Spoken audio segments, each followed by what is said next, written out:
Hey folks, Josh Hager here with Bearded Bee Works. Glad you're back with us again. Today we're going to do an oxalic acid treatment, vapor treatment for Varroa mite. I'm running a little bit behind on this. I'd like to have it done by about this point, but I'm just getting started.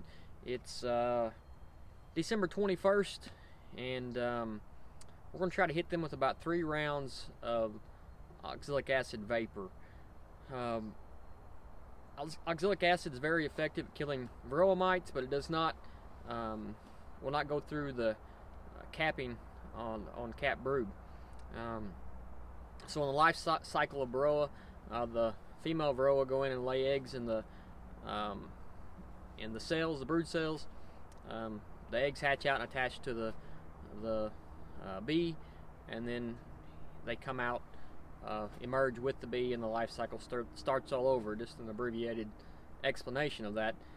But so the oxalic acid does not permeate that cap, and so it's really not that effective when bees are heavily brooding.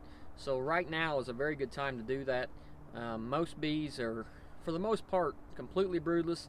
You'll probably find a few with small patches of brood, but for the most part they are broodless. We're going to hit these with 3 rounds, about 5 to 7 days between each round, for 2 reasons. One treatment is not 100% effective on Varroa. It's somewhere between 90 and 98, depending on who you ask, with one treatment. And if there is any brood, any Varroa that's under that cap is not getting treated either. So we're gonna hit these about 3 times, which should clean them up very well for the spring, and they'll be good and clean coming out of the winter into the spring, and be strong and healthy and ready to build up and get ready for that honey flow. So we're using wood bleach or oxalic acid, 99.6 or 8, somewhere in that neighborhood is what you're looking for. Very, very pure concentration of oxalic acid. We're using the Laura Bees vaporizer. I used this thing last night. I treated a yard last night of about 23 hives. This is my second yard I've used it on. It worked really well for me the first time. It does take a pretty good little temperature drop, around 100 degrees or so, but it rebounds really fast. About a minute, or less than a minute, from the time that you drop the oxalic acid in till it rebounds up to operating temperature, and you're done with that treatment. So you have 2 readings on this. One is the reading that it's set at, that you're running at, and the other one is the actual temperature of the pot. It's set at 400 degrees, and like I said, it drops just shy of 100 degrees, but rebounds back very quick to the 400, and then you know that your treatment's complete. When you're treating these, just make sure you tap on your cap, or your what you fill your oxalic acid with. So we'll put our oxalic acid in this cap here, set it on the hive upside down, put your oxalic acid in there, push that down on it, stick it in the back of the hive. We're going to drill a 1/4-inch hole in the back of our hive, just at the top of our bottom board. Stick that in, turn it over, give that a good tap, make sure all your oxalic acid crystals fall, and then give it time to come back to temperature. And when it hits temperature, your treatment's pretty well complete. We're using shop towels, or actually they're just like ripped up t-shirts. You can buy cotton t-shirts. You can buy by the box, like for shop towels, to stuff our entrances.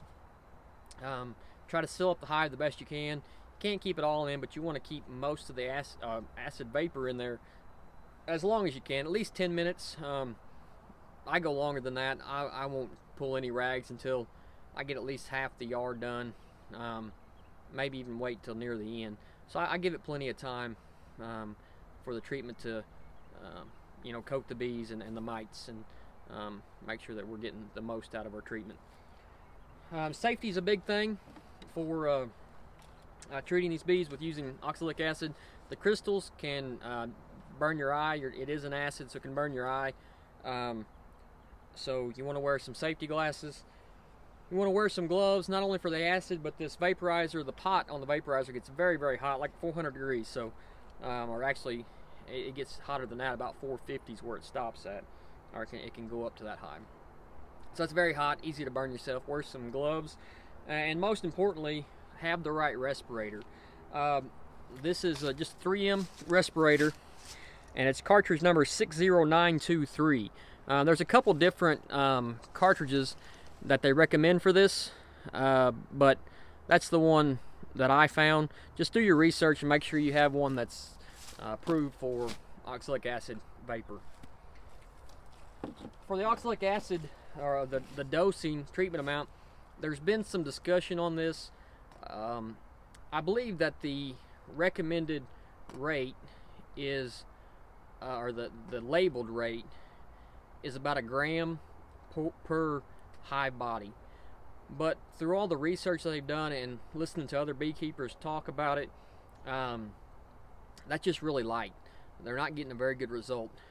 Somewhere between the 2 and 4 gram range is really what you're looking for per hive body to be most effective. I know that it's frowned upon to talk off label, but that's just the simple truth. The labeling's incorrect. And you know, I don't want to tell you something. I don't want you to waste your time. I don't want to waste my time, my money, and I don't want to tell you something that's going to waste your time or money just because the labeling is incorrect. So about 2 grams per hive body, so 4 grams per double deep hive, which comes out to be about a teaspoon. So it's about 1/4 gram per teaspoon. So 4 grams for a double deep hive total is one teaspoon. So 2 grams per hive body. So I'm running this off of a generator right now, which is kind of cumbersome. It's a very large generator, more than I need, but it's what I've got. I'm really looking into replacing that with an inverter. These things don't. This is a 380 watt, 110 volt, 380 watt vaporizer, and you can find a 500 watt inverter fairly cheap. So that's what I'm going to look to in the future to make life just a little bit easier. But we're gonna fire up the generator, and we got to drill holes in each of our bottom boards, with the exception of I don't know if I have any in this yard, but I have some of the Apame pollen trap bottom boards, and you know, of course, you don't want to drill through those, and you don't want the high temperatures in contact with the plastic. So on those, I drill just at the bottom of the bottom box to keep the heat off of my bottom board. Like I said, I don't think I have any of those here, but I've got about 4 in my other yard, and we've got several more to use next year as well. But like I said, we're going to get the generator fired up, get this thing up to speed, or up to temperature. We will plug the front of our hives with our rags, drill our holes, and then the other thing is I'd ordered extra caps. I think this comes with 5 caps. I think I ordered an extra 5. 10 caps lets you line up several dosages and stay ahead of yourself. You know, the minute or so it takes for this thing to warm up, you can be filling more caps, plugging hives, drilling holes, however you choose to do it. You can keep moving instead of just standing there waiting on the vaporizer to finish its job. So we're gonna get things fired up here, and we'll be right back.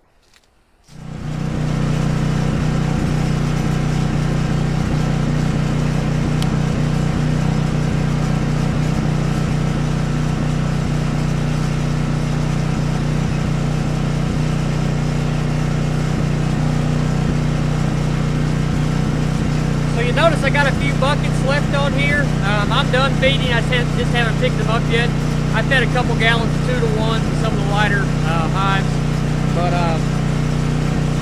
they're still on there. But I'm not feeding right now. It's been warm enough that you could feed on and off.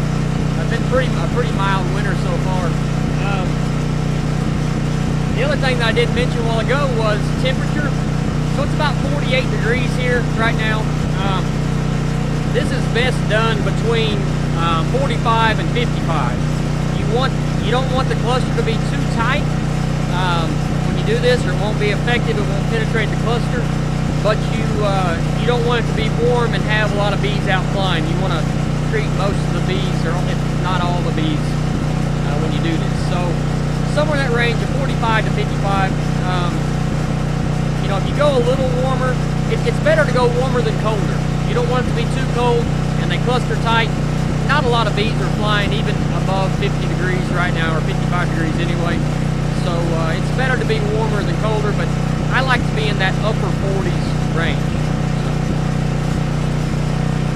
we're about 309 degrees, 320s, coming up pretty fast.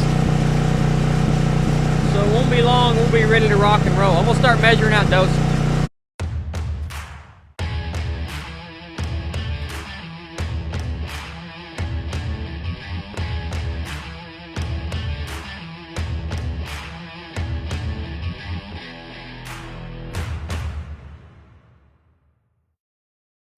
Measure out, I've got to drill my holes as well.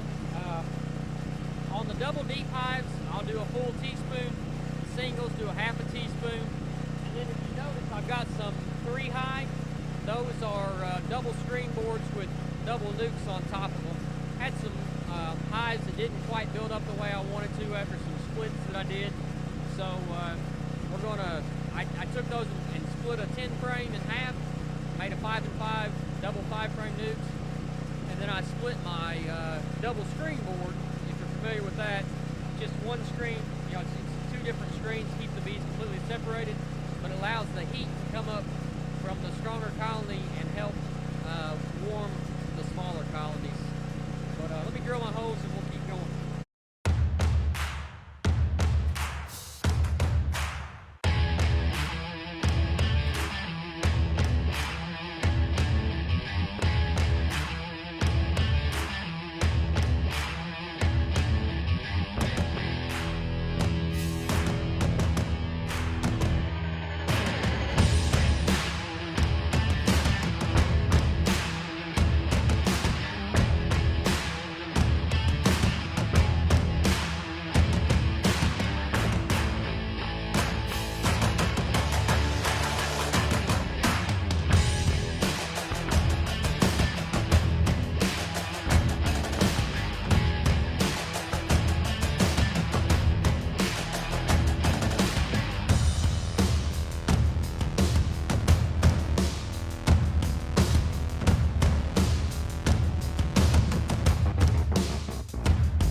thing to remember is if you're on your vaporizer, if you only want to drill a hole in the back of your hive if the nozzle comes out the top of your pot. If it comes out the bottom, there's nothing for that pot to support on when it comes back, and it can bend the tube. So like these Laura B's vaporizers, the tube comes out the top and it's got a little support on there that rests against the hive. So if you have another style, like maybe a Pro Vap, I think is made that way, the tube comes out the bottom of the pot and it just puts all the weight on that tube, and as it gets hot, it can bend and crimp on you. So just keep that in mind as well.